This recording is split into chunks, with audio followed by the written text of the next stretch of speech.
There's a particular moment that almost every technician experiences sooner or later in the workshop. You plug in a tool that should work flawlessly, a connection that has succeeded hundreds of times before suddenly refuses to cooperate, and nothing about the situation makes sense. The wiring looks correct, the module is powered, the software is ready, yet the device simply refuses to communicate. Those moments are frustrating because they challenge something technicians rely on every day: predictable tools. And sometimes the solution is not hidden in complicated software, but in something far smaller and easier to overlook. In the world of ECU programming and automotive electronics, tools like the Xhorse Multi Prog are designed specifically to eliminate guesswork. It is built to read and write memory directly from microcontrollers without requiring invasive procedures. That means EEPROM, flash memory, and several other chip types can often be accessed directly on the bench by connecting to processor pins. In theory, this should make the process quicker and safer because it avoids unnecessary disassembly of expensive modules. Welcome back to Baabji Motors. This channel focuses on real workshop experiences, diagnostic techniques, and the kind of technical discoveries that only appear after hours of hands-on investigation.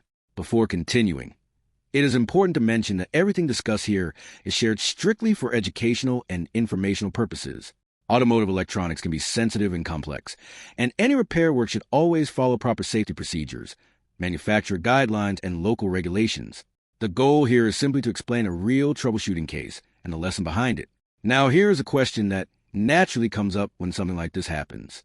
If a professional-grade programmer suddenly fails to communicate with modules that should normally be easy to read, is the issue actually the tool, the wiring, the software, or something far more subtle that most technicians would never expect?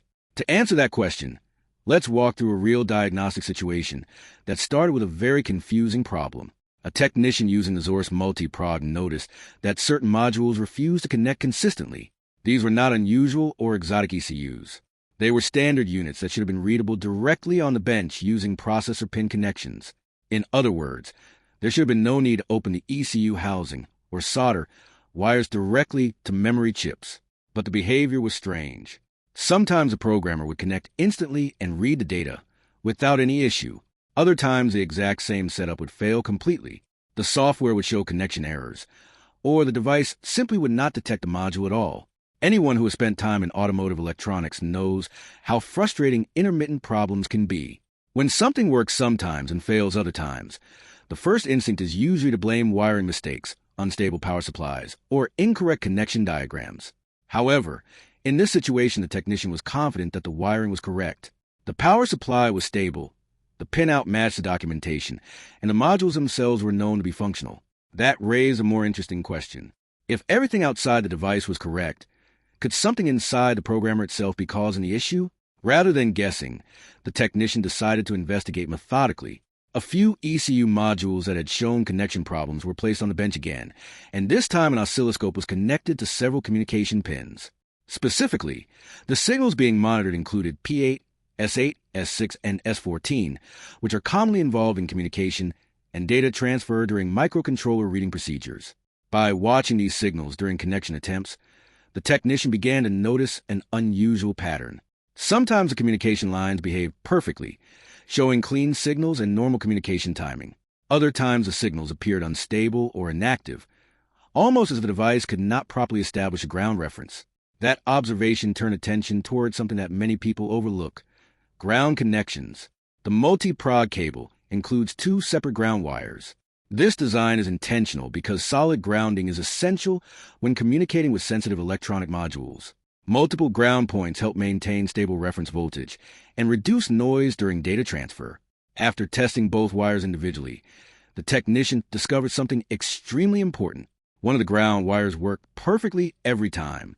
The other ground wire behaved unpredictably. Sometimes it made proper contact, and other times it failed completely. This discovery explained the inconsistent behavior that had been so confusing earlier.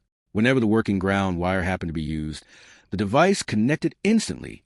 The communication was stable, the module powered correctly, and the reading process completed without errors. But when the faulty ground wire was used, the device could not establish reliable communication. Even with a proper bench power supply connected, the module would either fail to connect or produce repeated reading errors. At first glance, it looked like a simple cable problem. The most logical assumption was that the ground wire itself was damaged or had a broken connection somewhere inside the cable.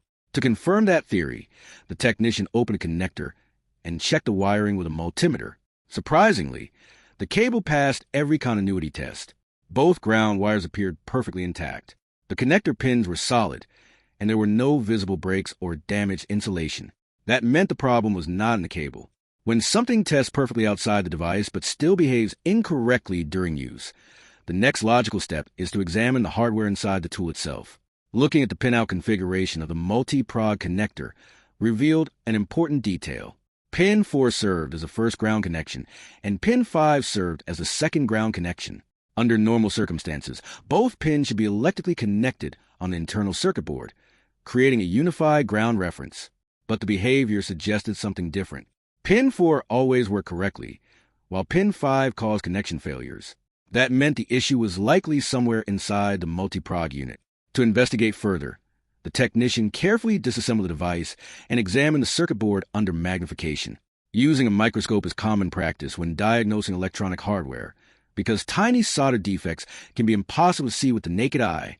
And that is exactly where the real cause of the problem finally revealed itself. On the printed circuit board, the traces for pins 4 and 5 were clearly designed to connect together. Visually, everything looked correct. But when continuity testing was performed between the two pins, something unexpected appeared. Pin 4 showed perfect continuity to ground. Pin 5 also showed continuity when measured individually. But between Pin 4 and Pin 5, there was no continuity at all.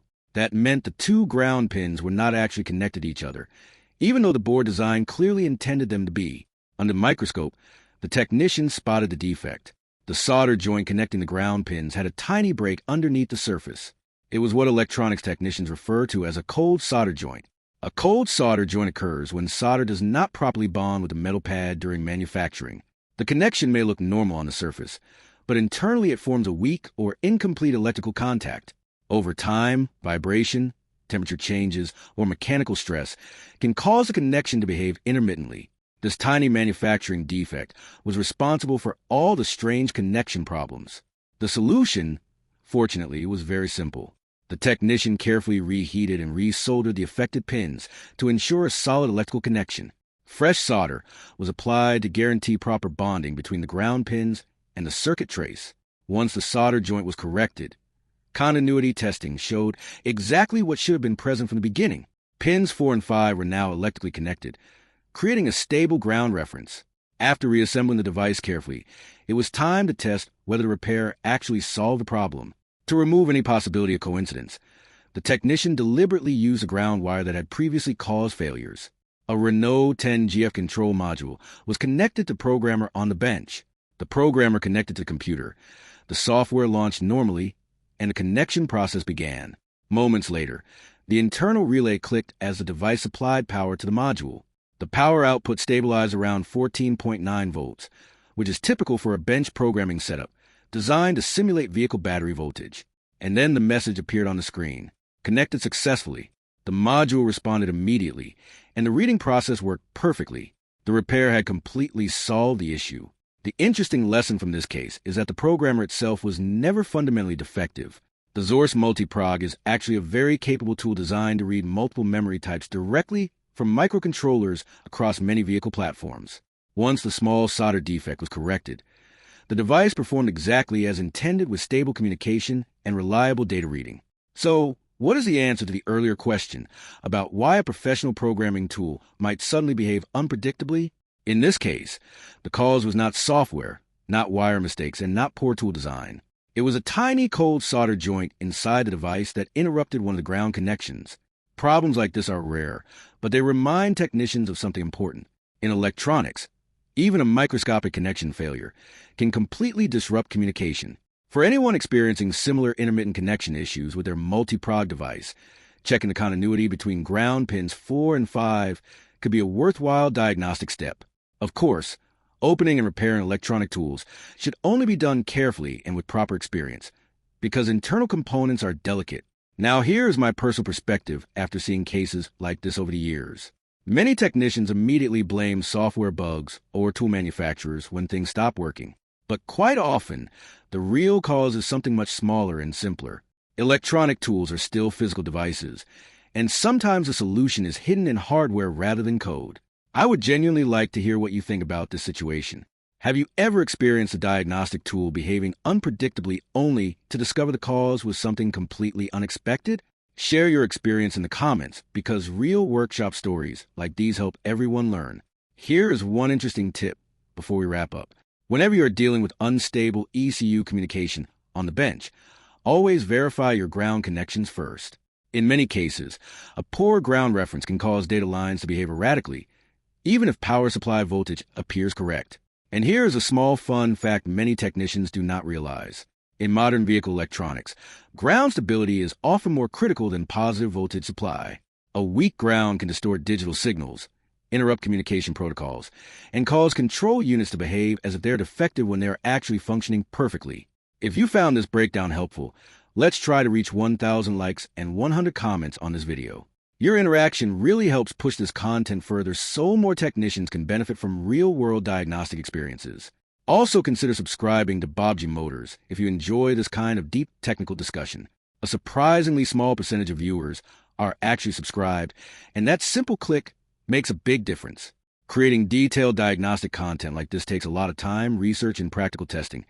And your support through likes, shares, and subscriptions helps the channel continue producing high-quality work.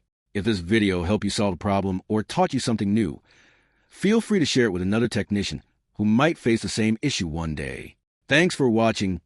Keep sharpening your diagnostic skills. And as always, keep learning and keep pushing your knowledge further.